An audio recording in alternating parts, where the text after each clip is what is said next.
is 5:50 p.m. on December 4th, 2025, and I'm in the theater parking lot for the 6:15 showing of Five Nights at Freddy's 2. Yes, we're back. We're back, ladies and gentlemen. We are back. Five Nights at Freddy's 2 movie. We've been waiting a little over 2 years for this since the last movie released, and we're finally here. And I am really excited for this one. I mean, I was excited for the first one. I'm more excited now because Scott and Blumhouse have made it clear they've been listening to the criticisms of the first movie. They're stressing this one's going to be scarier. This one's going to be... I got to the point that Emma Tammy, the director of the movie, said that Matthew Lillard reached out after watching the movie and wanted to verify it was still PG-13 because he didn't believe it.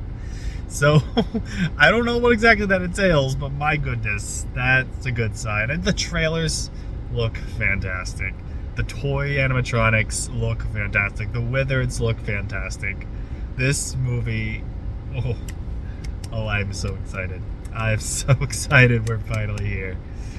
Oh my gosh. The advertisements are stressing that Scott himself wrote this with no other credits. So if this is a solely Scott screenplay compared to the first movie where it was Scott and a few others, I'm even more confident that this is going to be something good, because at the end of the day, FNaF is Scott's baby. So it'll be interesting. Now granted, he's had help writing in the past, but I'm definitely curious to see how well a solo film screenplay goes for him. But that's assuming he's the sole writer. I guess we'll see when that time actually comes.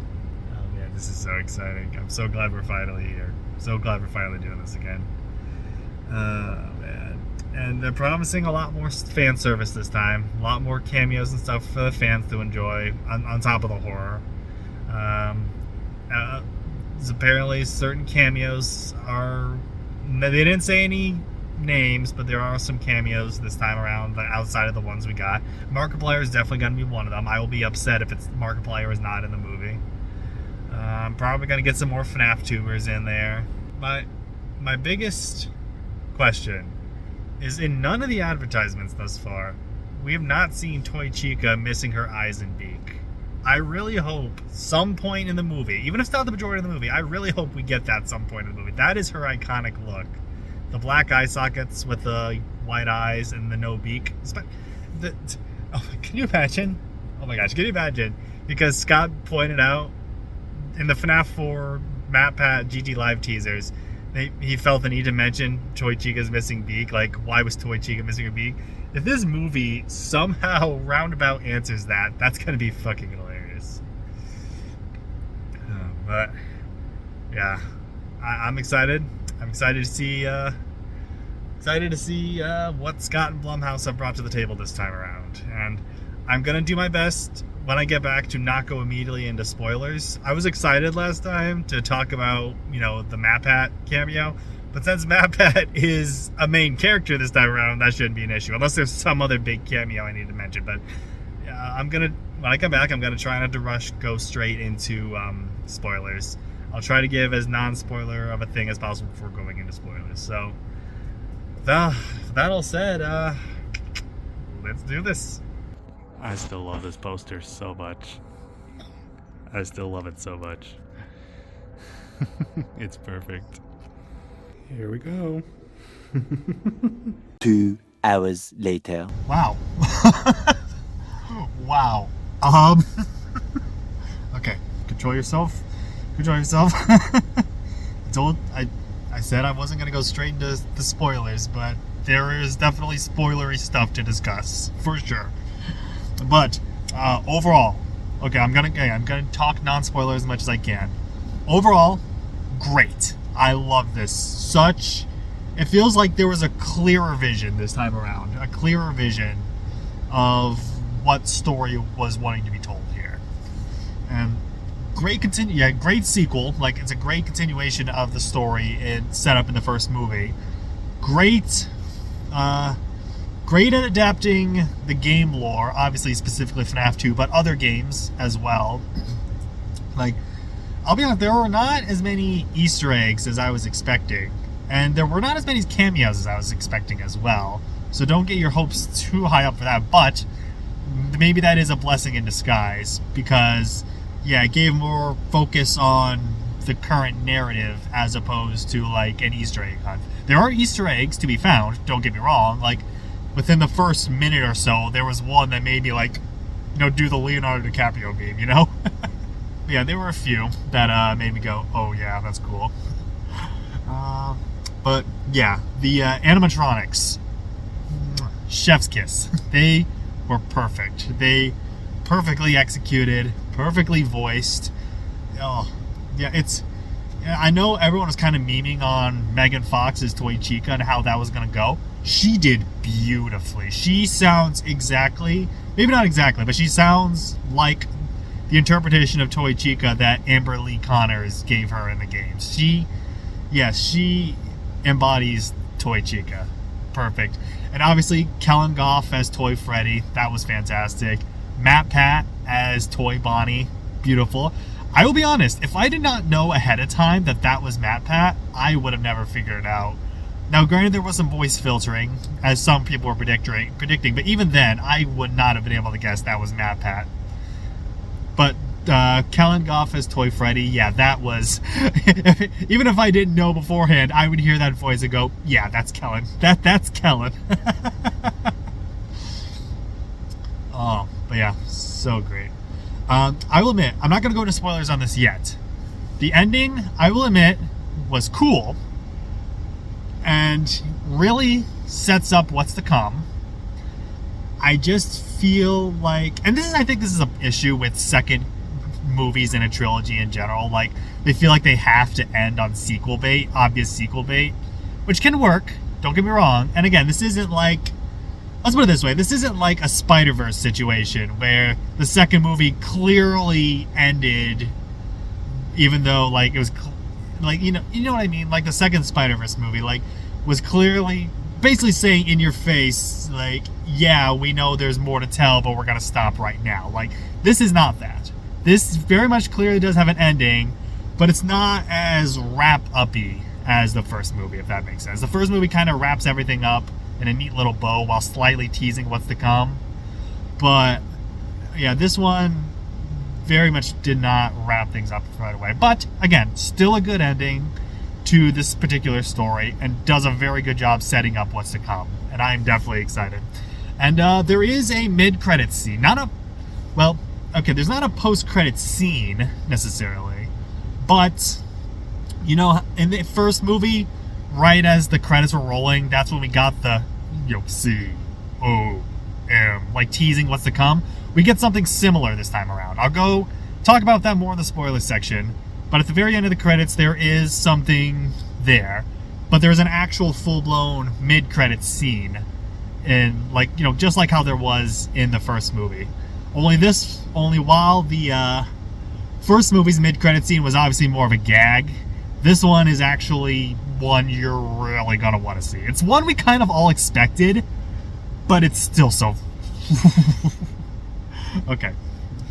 Is there anything else non-spoilery I want to say right now? Just good acting all around, for sure. You know, Josh Hutcherson as Mike did a fantastic job.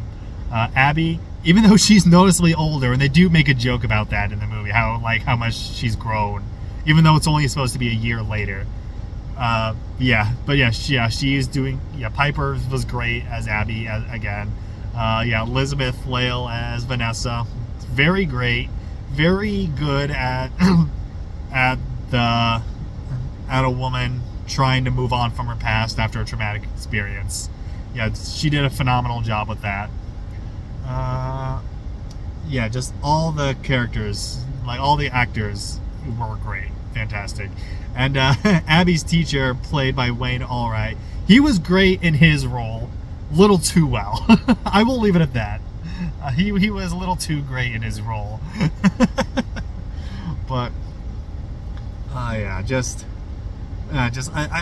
if you're a FNaF fan, I assume you're going to see it anyway. But if you're not a FNaF fan watching this, and you enjoyed the first movie, the continuity of the movie, And even if you were kind of left disappointed, this movie really does, the second movie does a great job.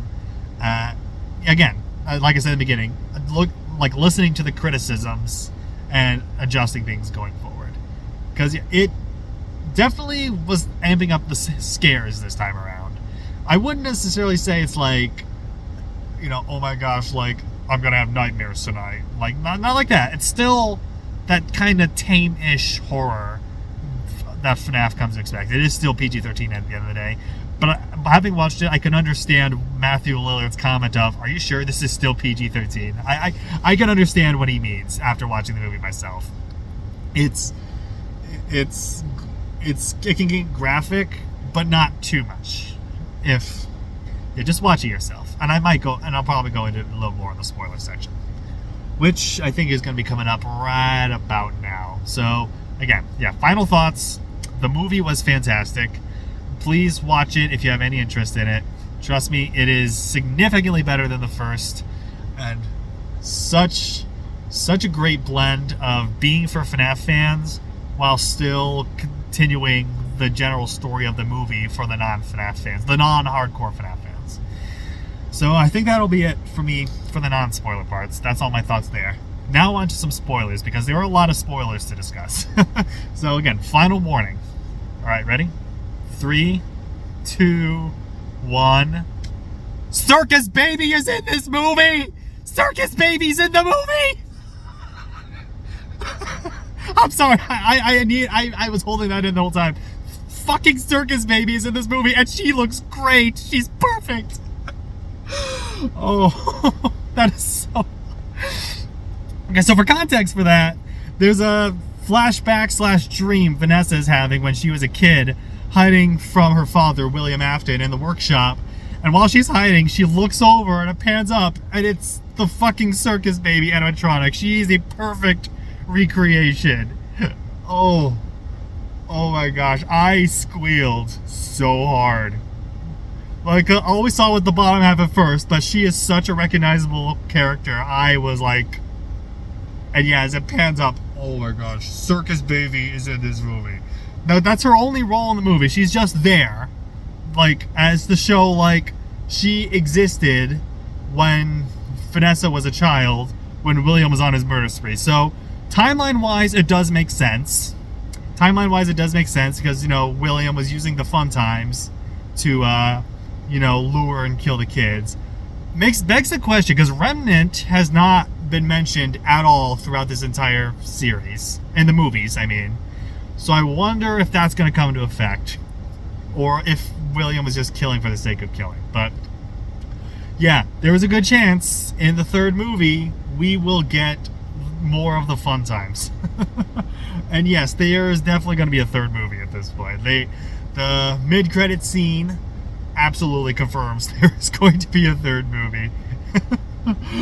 Oh, and like I said, it is exactly what we expected it was going to be, because obviously the third movie is going to be based off FNaF 3, and that mid-credit scene was 3 guys breaking in to the original Freddy's restaurant from the first movie, talking about opening an amusement attraction based off Freddy's.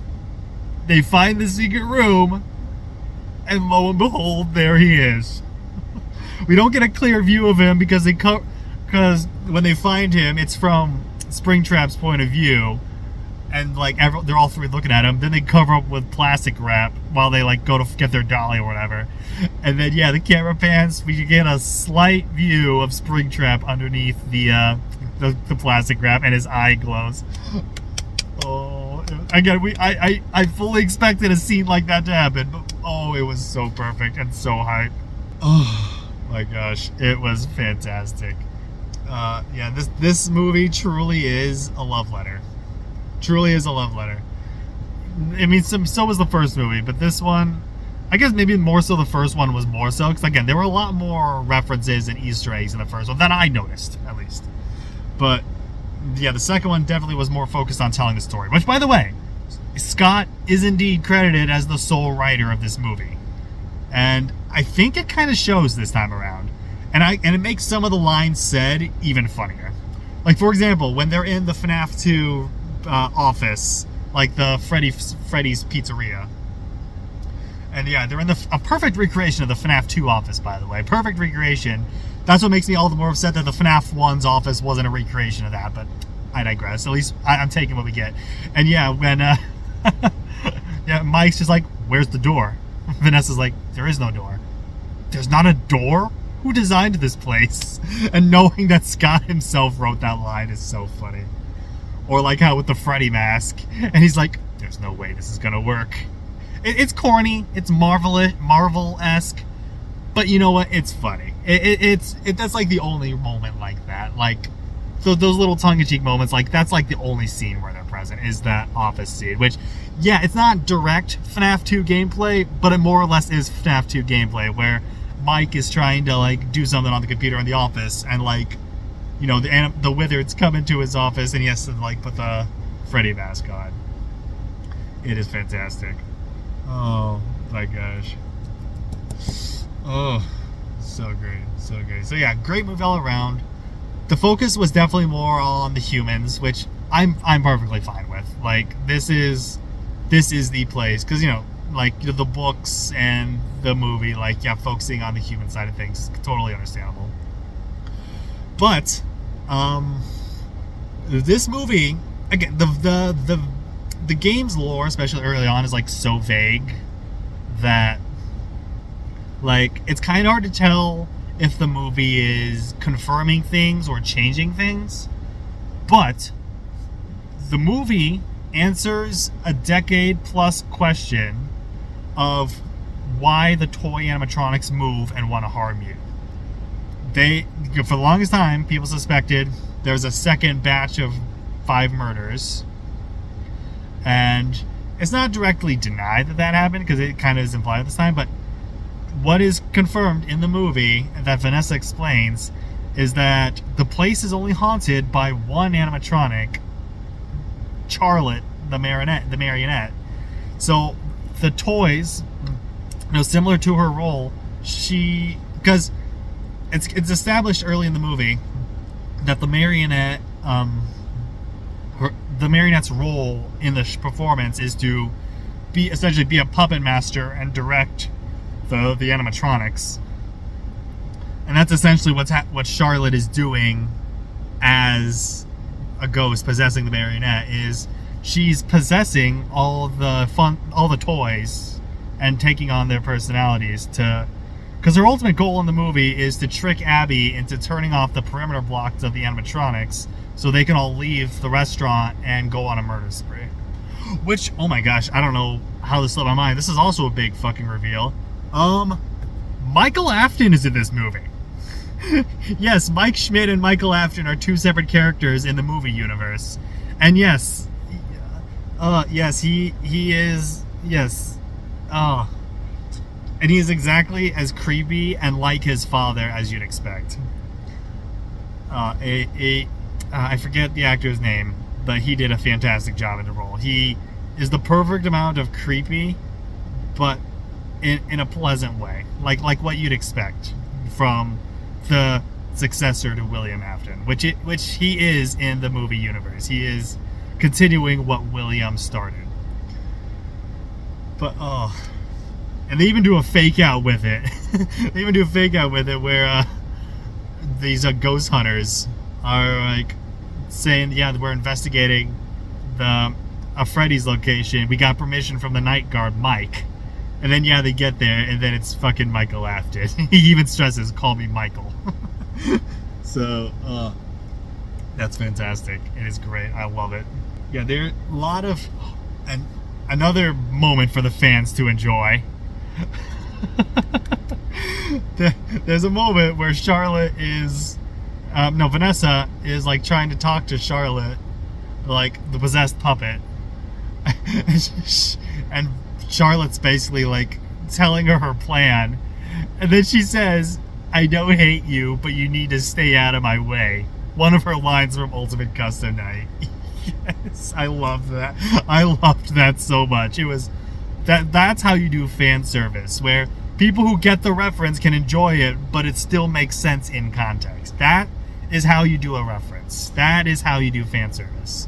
It needs to make sense in context.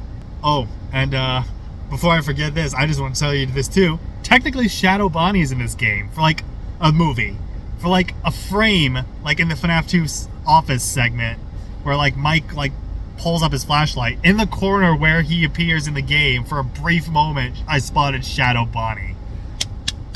It was so cool. Like, it was literally a blink and you miss it moment. And I almost missed it, but no, I saw that fucker. Shadow Bonnie was there. Oh. And the ending. I mentioned how the ending was not bad, but it was kind of left me wanting more. So basically what happens, so earlier in the movie, when Mike feels desperate trying to find because there's a sequence where like he was trying to find Abby and all the toys were like basically after her. Mike returns to the original Freddy's, basically like begging the original 5 spirits for help. Like, if you're still here, please like help Abby. And then yeah, when all the toy animatronics are attacking the Schmidts and Vanessa in their house, who else comes but the classic animatronics come and destroying all the toys to save them. Not gonna lie, it's a little, not to sound conceited, it kind of reminds me of the climax of my fanfic, The Golden Freddy. Not exact, obviously, but it gave me those vibes. But yeah, it was so great. But then, yeah, the originals, having like, yeah, then that's when they officially move on. Golden Freddy spirit, yeah, tells them like, yeah, we're moving on now. But he even warns Mike, yeah, since I'll be moving on, I can't trap him there anymore, and he will get out eventually. And then yeah, then we get our credits scene. But yeah, the movie ends with, because yeah, it's at the end where Michael Afton introduces himself as Michael Afton. Well, he introduced himself as Michael, but again, the fans kind of already knew who he was. But yeah, it wasn't at the end where he like confronts Vanessa and says, you know, hello, my sister, or something like that. But then, yeah, confirming that he's Michael Afton. But yeah, but after that whole confrontation ends, yeah, like after everything climax settled down, Mike, understandably so, gets mad at Vanessa, saying, you know, leave my family alone. I can't trust you anymore.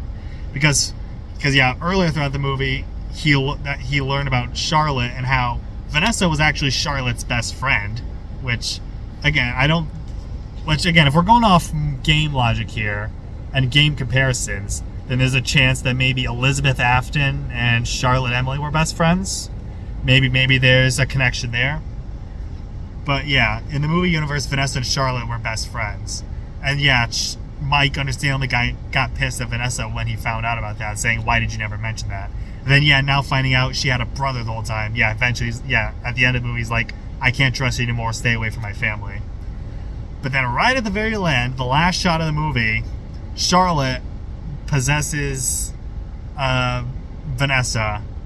And yeah, she is now the new vessel for the puppet. Which, yeah, some of the trailers and teasers kind of reveal this already. But even though the physical puppet is there, Charlotte kind of jumps from body to body, but still looking like the puppet. Like, for example, if it was me right now, it would look like me, but with a white face, the purple tear streaks, like blacked out eyes with white dots in the middle. And then, like, you know, the tendril tentacle things at the hands, and yeah. So basically, yeah, Charlotte turns people she possesses into the puppet. Yeah, she did that with several people in the movie, and then yeah, the final one was Vanessa. So yeah, that'll be interesting to see what happens with that. So yeah, that's our setup this time, is that yeah, Vanessa is going to be the new puppet. But if I have to speculate where I think the third movie is going, obviously it's going to be based off FNaF 3. Fazbear's Fright is going to exist. But given that Circus Baby, it was teased in this movie, Henry is in this movie, and that, you know, that ending sequence I said, that ending dialogue, or the ending thing to look out for in the end of the credits, it was a tape from Henry to Mike, even starting out with, like it does in Pizzeria Simulator, like leaving intentional dead space. 3, 2, 1, and leaves a message where he says that, he was William's business partner, and that, basically like giving like a little thing. If I had to guess what's going to happen in FNaF 3, it's going to be, I think, even though there's going to be some references to FNaF 3, I think it might ultimately end like Pizzeria Simulator, where I think that's ultimately where how FNaF 3 is ultimately going to go, is Henry sets up a plan to end this once and for all like he did in the games. That's where I think FNaF 3 is headed. Still too early to tell if that's the case. That's my guess. That's my guess where this is where it's ultimately going to end up. So we're essentially going to get games 3. You're definitely going to get 3, some sister location lore drop maybe, but I think it's ultimately going to end with Pizzeria Simulator. Like I mentioned, there weren't as many cameos as I expected. I was actually shocked. I did not see Markiplier anywhere, unless he was hidden very well, but I feel like that would be kind of an in-your-face cameo. But speaking of cameos, Corey Kenshin is back as the taxi driver. He was great as usual. And Doug, the lawyer from the first movie, actually makes a brief cameo again. A brief cameo. That was a pleasant surprise. But yeah, no other cameos that I could really think of. Maybe if I I don't know, maybe there might have been some at the Faz Fest scenes, or maybe the science fair at Abby's school. Maybe there may have been some I missed. But nothing in your face like in the first movie. Like, Matt Pat as the waiter, for example. Nothing necessarily in your face. But again, I think it might be a blessing in disguise there weren't as many fan service-y moments. One, that makes it more cool when they're there. And 2, it gives more focus to the actual story and narrative. I loved this movie. I loved this movie so much. Definitely, I feel, was better than the first. Definitely expands upon what the first set up. Listening to criticism. Scott is the king of listening to criticism. FNaF exists because Scott listened to criticism. Scott is really good at taking feedback and improving his next project. I respect the hell out of him for that. And now he's done it with the movie. Again, he's the sole writer of this movie compared to the 3 or 4 screenwriters from the first movie. So it's almost as if, having multiple chefs in the kitchen can create a complicated meal. Who'd have thought? That's kind of more or less the big moments I wanted to get across. But that was an experience, man. I'm so glad I watched this movie. It was great. And again, if you made it this far, then thank you for watching, first of all. But yeah, if you haven't seen the movie and you made it this far, there's still so many things I didn't talk about. There's still so many things I didn't talk about. So many moments that'll make fans laugh. Many moments that'll make just watch the movie. That's my final thoughts. Just please watch the movie. Okay. That being said, it is almost 9 o'clock. I need to go home, edit this video real quick, get it uploaded, then get ready for bed because I have to work in the morning. I'll be fine. But yeah, that was my thoughts on Five Nights at Freddy's 2. Scott, Blumhouse, A+. You did fantastic. Congrats.